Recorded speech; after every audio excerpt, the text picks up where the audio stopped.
Hi guys, and welcome back to my channel.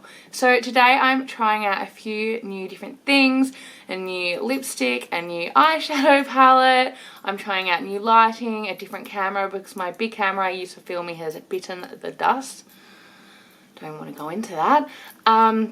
Anyway, so I've had a few requests for videos. Some of them I feel like I can do better than others.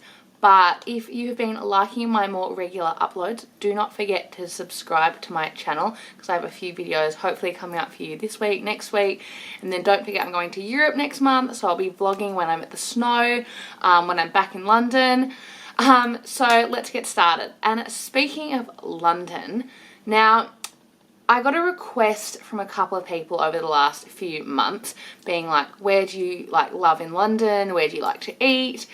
And I feel like now that I've moved back to Australia, I've been putting this video off because it's a little bit bittersweet because, as you all know, I love London. So what I'm going to do is I've made a list down on my computer down here. So I'm going to go through a few things. Now, a few things won't be a surprise to anyone. Some of them are very cliche places to go. I'm going to tell you one place I really don't like at the end because I just think everyone thinks it's a great spot and it's just not for me. So anyway, let's get started. So because it's obviously now winter time in London and in the UK, I am going to kind of give more of a guide of what I like to go and do in winter. I mean, some of these places are fantastic in summer as well, but I'm aiming more of a winter what to do in London or places to go. So I'm going to start with Selfridges. Shock horror. Anyone that knows me well knows Selfridges is my favourite place to shop in London. I know it like the back of my hand. I could be in any part of Selfridges. And then if you say, I want to go to the... Now I'm not really thinking of an example. I want to go to the Gucci lady shoe department. I can take you right there. I could be a Selfridges tour guide. I love Selfridges.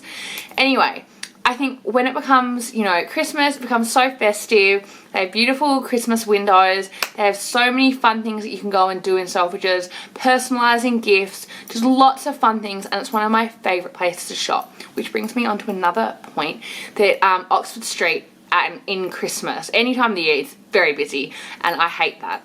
But Christmas time, you've got to stop and look at the lights, because I tell you what, the lights down Oxford Street or Regent Street are some of the most beautiful Christmas lights you'll ever see. And I tell you what, I took them for granted last year, because now being back in Australia, it's like one string of lights. It's hopeless. But the lights there, I mean, you need to just go and look at all the lights around London. They are just beautiful at Christmas time. That's another one of my favourite things to do at Christmas time or in the winter. Next is a couple more places to shop. So one being Joseph, where they have different Josephs all around the UK. I love Joseph. They have a great variety of brands. It's easy to shop in. It's usually not anywhere near as busy as somewhere like Selfridges or Harvey Nicks. You know, it's just a great place to shop. Another place I love is Liberty. Now, Liberty's has a beautiful, what's the word? Like the outside of Liberty's is phenomenal. It's so beautiful, and it's next to Carnaby Street. Carnaby Street's great fun to go down, especially in winter with all the lights again. So it's another place I love to shop. Another shop I love is the Diptyque in Notting Hill. So there's lots of Diptyques. You can go to many of them, but I just love that one. It's a small little shop. Whenever I go in there, the staff there are so lovely. They always help me find something new that I probably didn't need, but I smell it or have a look and I love the product. Diptyque in Notting Hill. I think it's on, is it Westbourne Grove? I'll list it all down below, is one of my favourites. So another thing that I love doing, which some people will be like, really? I love walking around in Hyde Park. It's got to be one of my most favourite things to do. Granted, I have a dog who is up here somewhere, but I tell you what, walking around Hyde Park, I just feel so happy, whether it's the summertime, whether it's the winter time. I love the crisp mornings when you go walking there with your dog, but walking around there just on your own or with some friends, it's such a beautiful place and it makes me feel so happy. It's the weirdest feeling, but I just love Hyde Park. And in summer when everyone's having picnics, it is just the best place to be. It is absolutely beautiful, and I love doing little boat things in the river, and oh my god, I just love Hyde Park. It sounds so cliche, but I really, really do love Hyde Park. The next thing I'm going to go on to is a few touristy things. So, the London Eye, I mean, yeah, you get some great pictures and it's lots of fun, and I do love a good London Eye.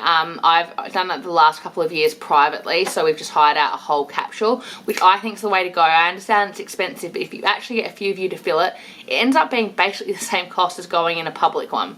And you can get champagne in it, so that's quite fun. But if you can only do one, I would recommend going up the Shard.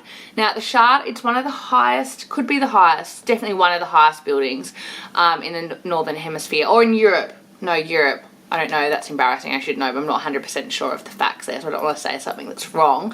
But oh my god, the view you get there is just incredible. Yes, it is quite pricey, but the great thing about it is, unlike the London Eye where you just get a 30-minute rotation, up the Shard you can be up there for literally as long as you want.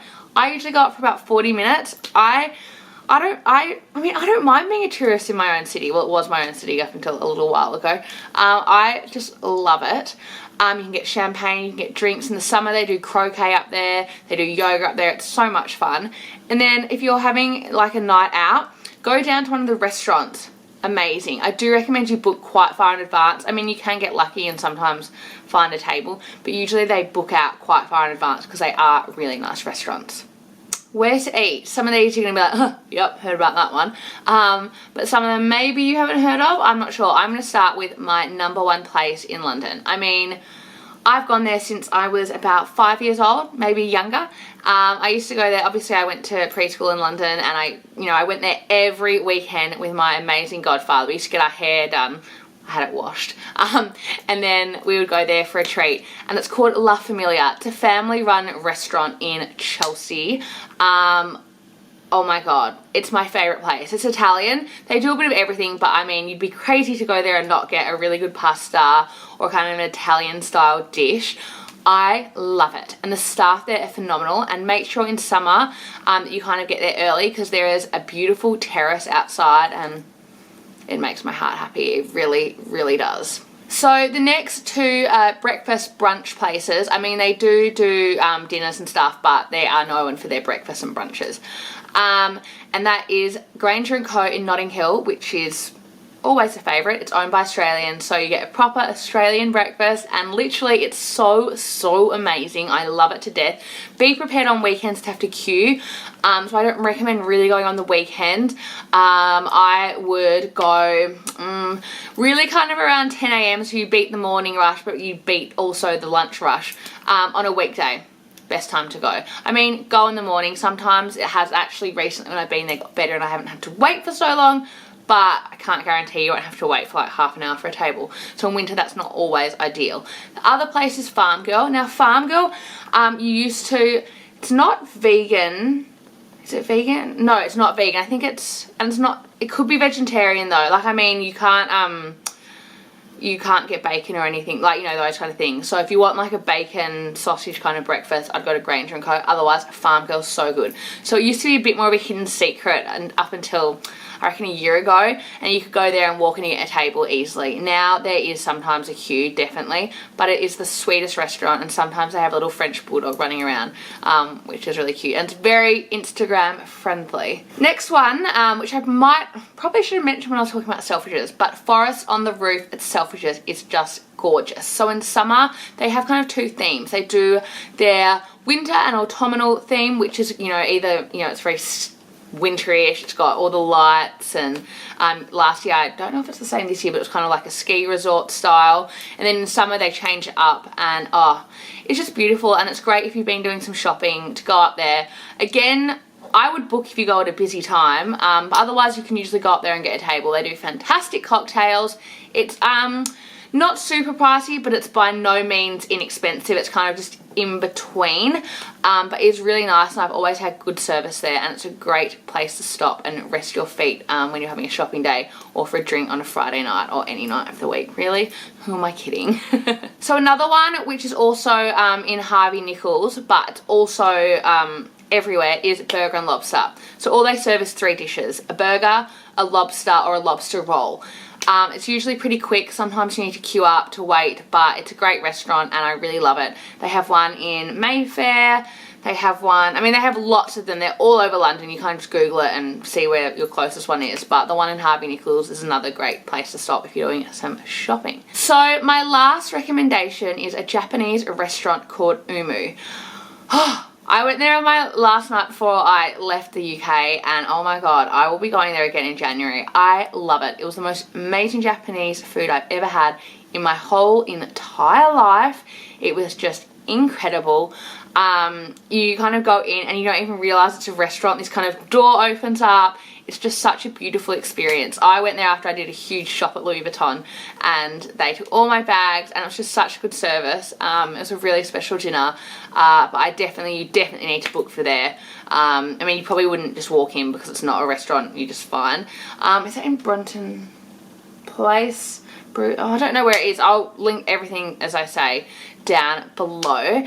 And then, I mean, I've kind of thought about this over the days, so I'm sure I could think of some more recommendations, and I'll put them in the description box. I just love London, as you know. It's one of my favourite places.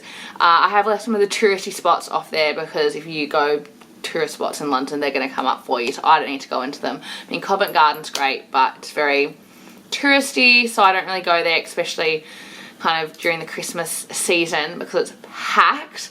But one thing that might surprise a lot of you is I dislike Harrods. The reason for me not liking Harrods, it's the most beautiful store ever, and it is beautiful.